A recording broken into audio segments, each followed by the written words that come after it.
ओम शांति। आज 11 अक्टूबर 2024 की साकार मुरली। आज बाबा ने कहा, मीठे बच्चे, बाप की याद के साथ साथ ज्ञान धन से संपन्न बनो। बुद्धि में सारा ज्ञान घूमता रहे, तब अपार खुशी रहेगी। सृष्टि चक्र के ज्ञान से तुम चक्रवर्ती राजा बनेंगे। प्रश्न, किन बच्चों यानी मनुष्यों की प्रीत बाप से नहीं हो सकती है? उत्तर, जो रौरव नरक में रहने वाले विकारों से प्रीत करते हैं, ऐसे मनुष्यों की प्रीत बाप से नहीं हो सकती। तुम बच्चों ने बाप को पहचाना है, इसलिए तुम्हारी बाप से प्रीत है। दूसरा प्रश्न, किसे सतयुग में आने का हुक्म ही नहीं है? उत्तर, बाप को भी सतयुग में आना नहीं है, तो वहाँ काल भी नहीं आ सकता है। जैसे रावण को सतयुग में आने का हुक्म नहीं, ऐसे बाबा कहते, बच्चे, मुझे भी सतयुग में आने का हुक्म नहीं। बाबा तो तुम्हें सुखधाम का लायक बनाकर घर चले जाते हैं, उन्हें भी लिमिट मिली हुई है। ओम शांति। रूहानी बाप बैठ रूहानी बच्चों को समझाते हैं। रूहानी बच्चे याद की यात्रा में बैठे हुए हो। अंदर में यह ज्ञान है ना कि हम आत्माएं याद की यात्रा पर हैं। यात्रा अक्षर तो जरूर दिल में आना चाहिए। जैसे वो यात्रा करते हैं हरिद्वार अमरनाथ जाने की। यात्रा पूरी की फिर लौट आते हैं। या फिर तुम बच्चों की बुद्धि में है कि हम जाते हैं शांति धाम। बाप ने आकर हाथ पकड़ा है, हाथ पकड़कर पार ले जाना होता है ना। कहते भी है हाथ पकड़ लो, क्योंकि विषय सागर में पड़े हैं। अब तुम शिव बाबा को याद करो और घर को याद करो। अंदर में ये आना चाहिए कि हम जा रहे हैं।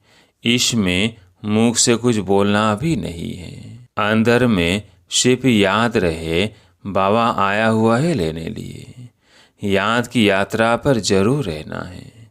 इस याद की यात्रा से ही तुम्हारे पाप कटने हैं, तभी फिर उस मंजिल पर पहुँचेंगे। कितना क्लियर बाप समझाते हैं। जैसे छोटे बच्चों को पढ़ाया जाता है ना, सदैव बुद्धि में हो कि हम बाबा को याद करते जा रहे हैं। बाप का काम ही है पावन बनाकर पावन दुनिया में ले जाना। बच्चों को ले जाते हैं, आत्मा को ही यात्रा करनी है। हम आत्माओं को बाप को याद कर घर जाना है। घर पहुँचेंगे, फिर बाप का काम पूरा हुआ। बाप आते ही हैं पति से पावन बनाकर घर ले जाने।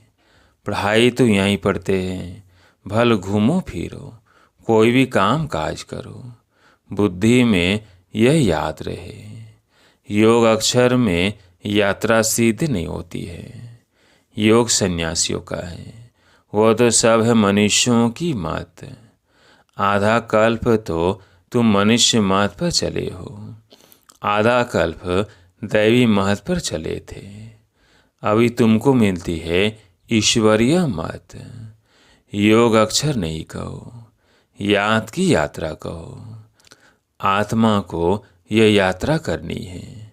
वो होती है जिस्मानी यात्रा। शरीर के साथ जाते हैं। इसमें तो शरीर का काम ही नहीं, आत्मा जानती है। हम आत्माओं का वह स्वीट घर है। बाप हमको शिक्षा दे रहे हैं, जिससे हम पावन बनेंगे। याद करते करते तमो प्रधान से सतो प्रधान बनना है।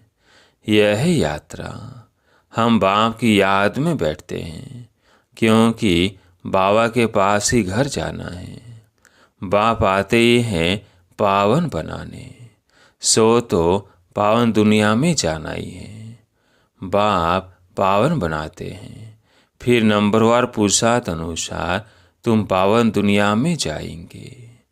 यह ज्ञान बुद्धि में रहना चाहिए। हम याद की यात्रा पर हैं। हमको इस मृत्यु लोक में लौटकर नहीं आना है। बाबा का काम है हमको घर तक पहुंचाना। बाबा रास्ता बता देते हैं। अभी तुम तो मृत्यु लोक में हो, फिर अमर लोक नई दुनिया में होंगे। बाप लायक बनाकर ही छोड़ते हैं। सुख धाम में बाप नहीं ले जाएंगे। इनकी लिमिट हो जाती है घर तक पहुंचाना। ये सारा ज्ञान बुद्धि में रहना चाहिए। सिर्फ बाप को याद नहीं करना चाहिए, साथ में ज्ञान भी चाहिए। ज्ञान से तुम धन कमाते हो ना। इस सृष्टि चक्र की नॉलेज से तुम चक्रवर्ती राजा बनते हो। बुद्धि में यह ज्ञान है, इसमें चक्र लगाया है। फिर हम घर जाएंगे, फिर नए सिर चक्र शुरू होगा। ये सारा ज्ञान बुद्धि में रहे तब खुशी का पारा चढ़े। बाप को भी याद करना है, शांति धाम सुख धाम को भी याद करना है। 84 का चक्र अगर याद नहीं करेंगे तो चक्रवर्ती राजा कैसे बनेंगे। सिर्फ एक को याद करना तो सन्यासियों का काम है, क्योंकि वो इनको जानते नहीं हैं। ब्रह्म को ही याद करते हैं।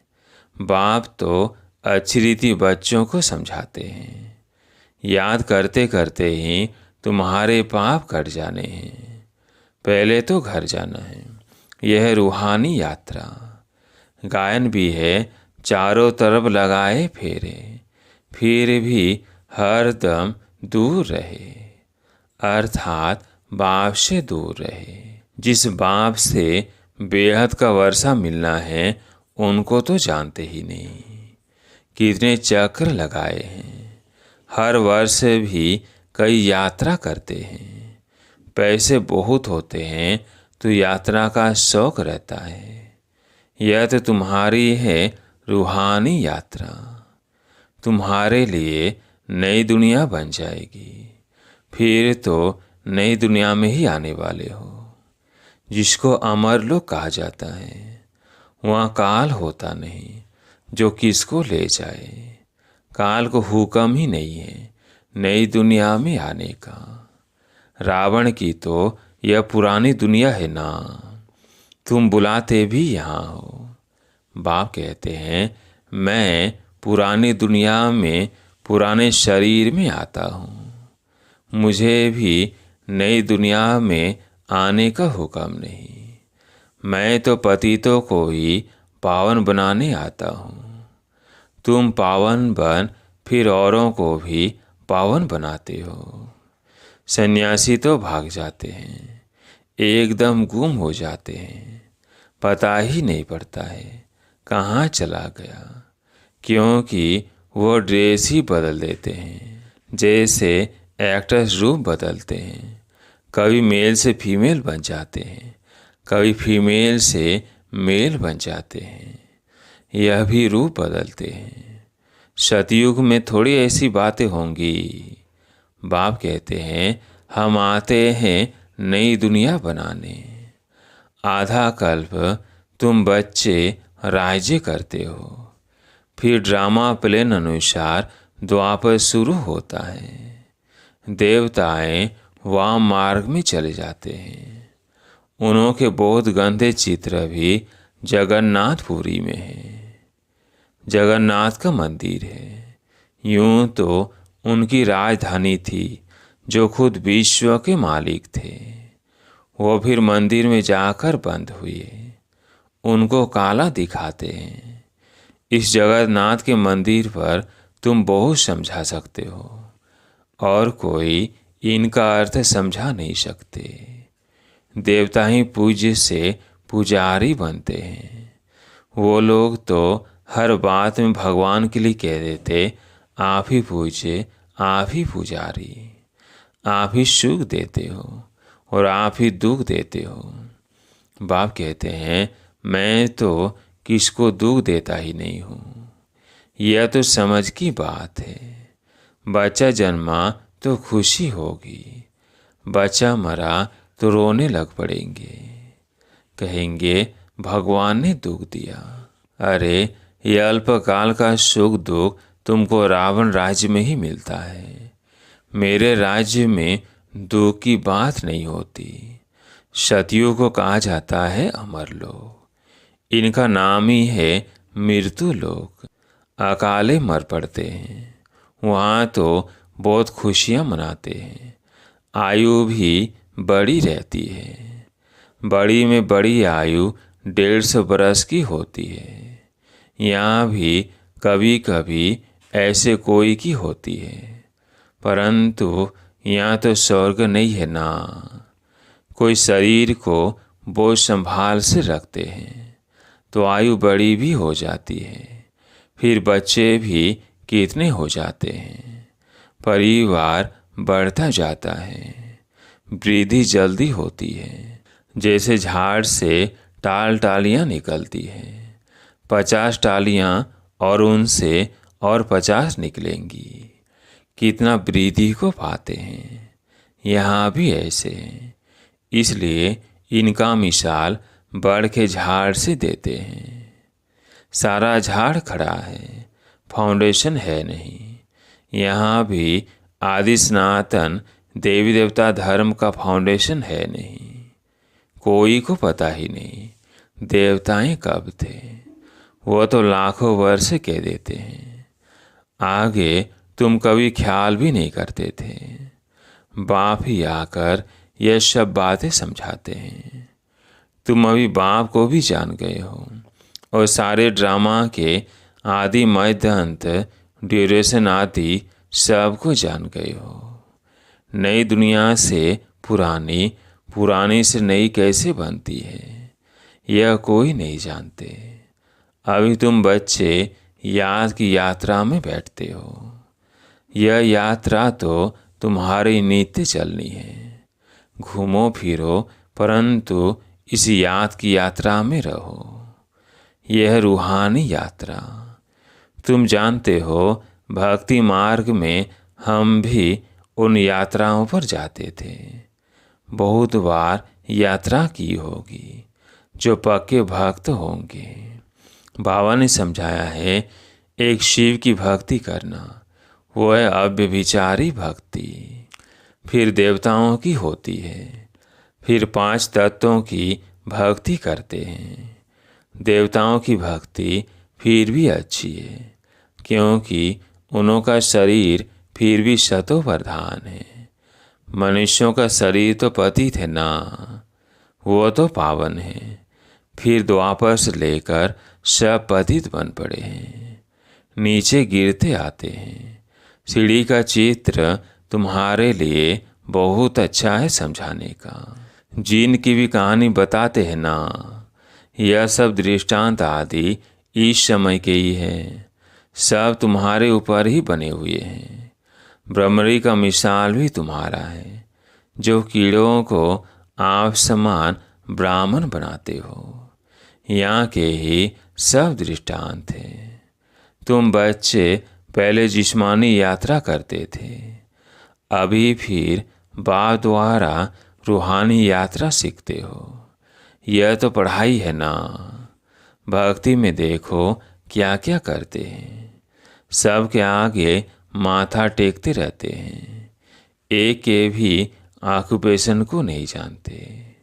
हिसाब किया जाता है ना, सबसे जास्ती जन्म कौन लेते हैं, फिर कम होते जाते हैं। यह ज्ञान भी अभी तुमको मिलता है। तुम समझते हो बरोबर स्वर्ग था। भारतवासी तो इतने पत्थर बुद्धि बने हैं, उनसे पूछो स्वर्ग कब था तो लाखों वर्ष कह देंगे। अभी तुम बच्चे जानते हो हम विश्व के मालिक थे, कितने सुखी थे। अब फिर हमको बेगा टू प्रिंस बनना है। दुनिया नई से पुरानी होती है ना, तो बाप कहते हैं मेहनत करो। यह भी जानते हैं माया घड़ी घड़ी भुला देती है। बाप समझाते हैं बुद्धि में सदैव यह याद रखो, हम जा रहे हैं, हमारा इस पुरानी दुनिया से लंगर उठा हुआ है, नैया उस पार जानी है। गाते हैं ना, नैया हमारी पार ले जाओ। कब पार जानी है वो जानते नहीं है। तो मुख्य है याद की यात्रा। बाप के साथ वर्षा भी याद आना चाहिए। बच्चे बालिग होते हैं तो बाप का वर्षाई बुद्धि में रहता है, तुम तो बड़े हो ही। आत्मा झड़ जान लेती है, यह बात तो बरोबर है। बेहद के बाप का वर्षा है ही स्वर्ग। बाबा स्वर्ग की स्थापना करते हैं तो बाप की श्रीमत पर चलना पड़े। बाप कहते हैं पवित्र जरूर बनना है। पवित्रता के कारण ही झगड़े होते हैं। वह तो बिल्कुल ही जैसे रौरव नर्क में पड़े हैं और ही जास्ती विकारों में गिरने लग पड़ते हैं। इसलिए बाप से प्रीत रख नहीं सकते हैं। विनाश काले विपरीत बुद्धि है ना। बाप आते ही है प्रीत बुद्धि बनाने। बहुत है जिनकी रिंचक भी प्रीत बुद्धि नहीं है। कई बाप को याद भी नहीं करते हैं। शिव बाबा को जानते ही नहीं है, मानते ही नहीं है। माया का पूरा ग्रहण लगा हुआ है। याद की यात्रा बिल्कुल ही नहीं। बाप मेहनत तो कराते हैं, यह भी जानते हो। सूर्यवंशी चंद्रवंशी राजधानी यहाँ स्थापन हो रही है।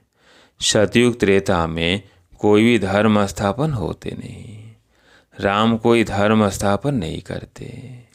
यह तो स्थापना करने वाले बाप द्वारा यह बनते हैं।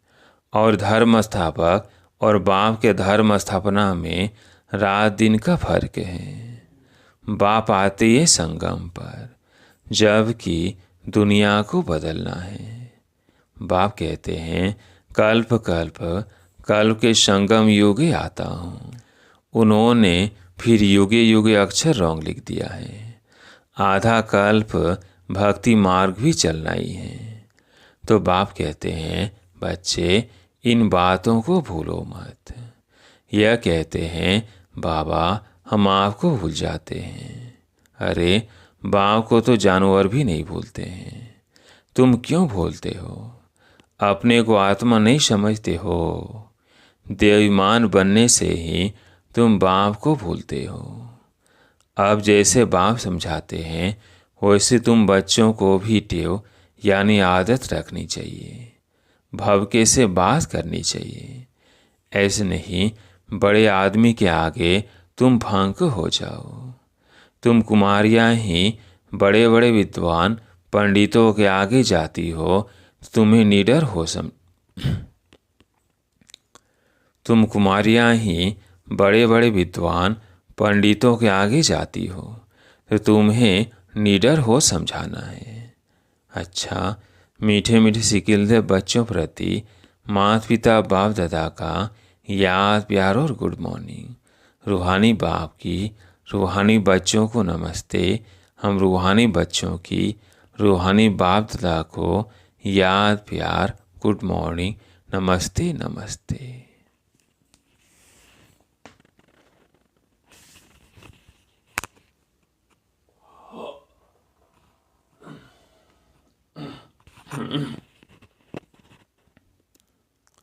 धारणा के लिए मुख्य सार। पहला पॉइंट है बुद्धि में सदैव याद रहे कि हम जा रहे हैं। हमारी नैया का लंगर इस पुरानी दुनिया से उठ चुका है। हमें रूहानी यात्रा पर यही यात्रा करनी और करानी है। दूसरा पॉइंट है किसी बड़े आदमी के सामने निर्भयता यानी भवके से बात करनी है। फंक नहीं होना है। देही अभिमानी बनकर समझाने की आदत डालनी है। आज प्यारे मीठे बाबा का वरदान। व्यर्थ व माया से इनोसेंट बन दिव्यता का अनुभव करने वाले महान आत्मा भव। व्यर्थ व माया से इनोसेंट बन दिव्यता का अनुभव करने वाले महान आत्मा भव। महान आत्मा अर्थात सेंट उसे कहेंगे जो व्यर्थ व माया से इनोसेंट हो।